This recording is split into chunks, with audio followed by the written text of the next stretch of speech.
नमस्कार बच्चों, कैसे हैं आप। उम्मीद करता हूं आप लोग अच्छे होंगे। तो आज की इस वीडियो में मैं आपको बताने वाला हूं क्लास 11वीं का मैथ्स का सिलेबस।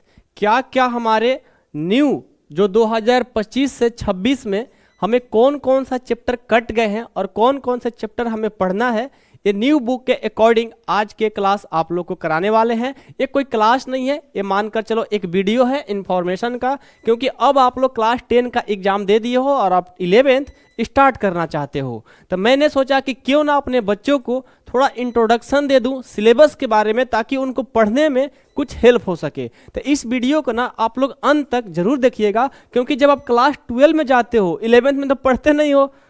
स्टार्टिंग में जब 10th का एग्जाम देते हो तो लगता है कि हाँ हाँ सर मैं पढ़ूंगा मैं मेहनत करूंगा, लेकिन जैसे कुछ दिन टाइम बीतता है ना तो आप लोग पढ़ना छोड़ देते हो, सोचते हो कि चलो फर्स्ट ईयर रेस्ट ईयर। लेकिन मेरे भाई, यदि आपका भी सपना है कुछ बड़ा काम करने के लिए, बड़ा कुछ बनने के लिए, तो आपको 11th पढ़ना ही पड़ेगा। बिना 11th पढ़े आपको कुछ होने वाला नहीं है। आपका 12 भी खराब हो जाएगा, उसके बाद तो समझ ही रहो 12 जब खराब हो जाएगा तो पेरेंट्स जान जाएंगे कि भाई 10th में तूने कुछ नहीं किया, 10th में अच्छा भी किया तो 12 में क्यों खराब कर दिया। तो बहुत सारे आपके जो बड़े भैया होंगे ना 12 में पढ़ते होंगे, अरे 11th का नहीं पूछता है। भाई पढ़ लो, हमेशा पूछता है। इसलिए मैंने सोचा कि अपने भाई अपने बहन को बता दूं, अभी जो 10th क्लास पास करके आए हैं। तो चलिए आज हमारा एक पहला क्लास होगा आप लोग के साथ, ये सिलेबस 2025 से 26 क्लास 11वीं का गणित का। ठीक है, आइए हमें कौन कौन सा चैप्टर पढ़ना है थोड़ा हम समझते हैं। तो क्लास 11 मैथ सिलेबस 2025 से 26 का ये रहा हमारा चैप्टर नेम। देखिए पहला जो चैप्टर है बाबू समुच्चय है। क्या है? समुच्चय। अब समुच्चय देखो, आप हिंदी मीडियम से हो तो समुच्चय आप लोग को पहली बार मिला है। तो आपको अगर सर समुच्चय के बारे में हम तो जानते नहीं है, अब आप ही कुछ बता दो। देखो समुच्चय हमारे क्लास 12वीं में भी यूज है, संबंध और फलन में। यहाँ पर आप देख रहे हो कि चैप्टर 1 में समुच्चय है और चैप्टर 2 में संबंध और फलन है। तो दोनों में ये जो है ना समुच्चय और संबंध और फलन दोनों का मिक्स है। ये हमारे क्लास 12 में पूछा जाएगा। कौन सा चैप्टर में भाई? संबंध और फलन चैप्टर 1 में। वहीं जब आप प्रेरिकता पढ़िएगा प्रोबेबिलिटी, तो वहां पे भी प्रोबेबिलिटी में भी इनका यूज है समुच्चय का।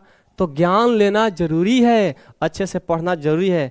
आप चाहते हो कि सर बिना पढ़े नहीं होगा? नहीं होगा। ठीक है, आइए। तो चैप्टर 1 का नाम है हमारा समुच्चय, जो कि बहुत मोस्ट इंपॉर्टेंट है और बहुत ही सरल चैप्टर है भाई, बहुत आसान है। आप आंख बंद करके सिर्फ मेरा बात भी सुन लोगे ना, चाहे जिस टीचर का सुन लोगे, आपको समुच्चय समझ में आ जाएगा। थोड़ा बहुत बस केयर कर लीजिएगा। ठीक है, तो समुच्चय जो है ना बहुत ही आसान होता है। अब चैप्टर 2 में है संबंध और फलन। भाई हमने तो बोल ही दिया कि संबंध और फलन चैप्टर क्लास 12वीं में पहली ही चैप्टर है, तो संबंध और फलन समझ लो कितना इंपॉर्टेंट है। लेकिन 11 क्लास में ना इतनी सा दिया है, इतनी सी, बहुत कम पढ़ना है जी। 12 में पूरा बेहतरीन से पढ़ना है। तो यहाँ पर आप लोग थोड़ा प्यार से सीख लीजिएगा। बहुत छोटा है, 2-3 क्लास में खत्म हो जाता है। कहता है कि मैं छोटा सा हूँ लेकिन आगे चल करके बड़ा होने वाला हूँ, तो इतना समझ लीजिएगा। अब देखिए सबसे जो मोस्ट इंपॉर्टेंट है क्लास 11वीं का, वो है हमारा त्रिकोणमितीय फलन। ये देखो, ये बहुत ही बड़ा चैप्टर है और बहुत ही मोस्ट इंपॉर्टेंट। जिन बच्चों को समझ में आ जाता है उनके लिए हलवा लगता है, और जिन बच्चों को समझ में नहीं आता है समझो कि करेला का जूस लगता है। तो ये हमारा ये चैप्टर है।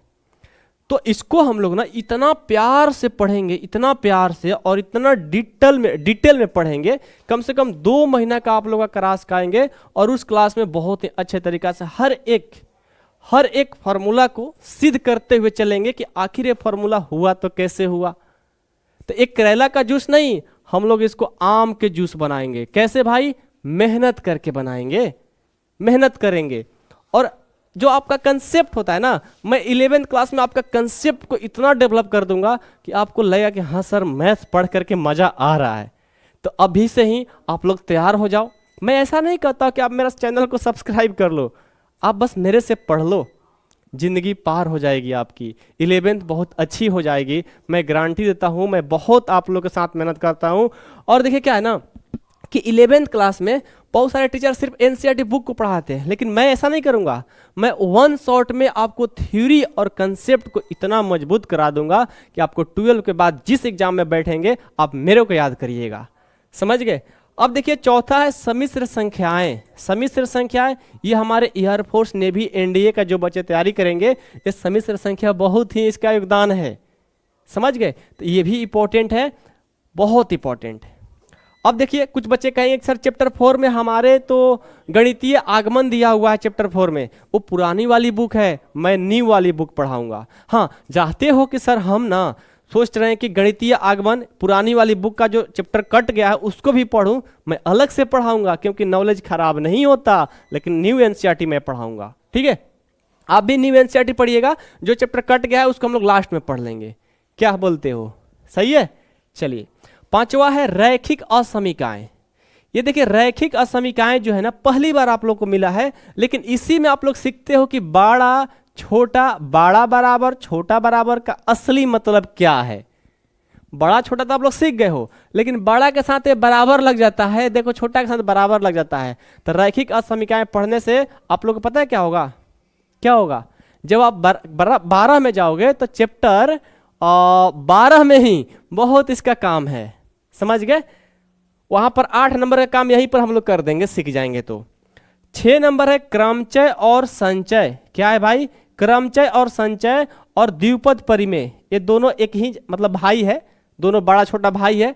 क्रमचय, संचय और द्विपद परिमेय यदि आप दोनों को अच्छे से पढ़ लेते हो तो एयरफोर्स, नेवी, एनडीए और अदर एग्जाम में भी इसका बहुत यूज होता है, इसलिए इसको अच्छे से पढ़िएगा। अभी जो टीचर का जो आ रहा है ना वैकेंसी, उसमें भी क्रमचय, समचय और द्विपद परिमेय से पूछा जा रहा है, और एक कभी मिलता नहीं है, 11th में मिलेगा, उसके बाद आपको कभी दिखने वाला नहीं है। किसी भी कंपटीशन का तैयारी करोगे वहां पर छोटा सा टॉपिक में टीचर लोग खत्म कर देते हैं, लेकिन डिटेल में पढ़ना है ना तो यहीं पर पढ़ लेना मेरे भाई, कभी बाद में मिलने वाला नहीं है।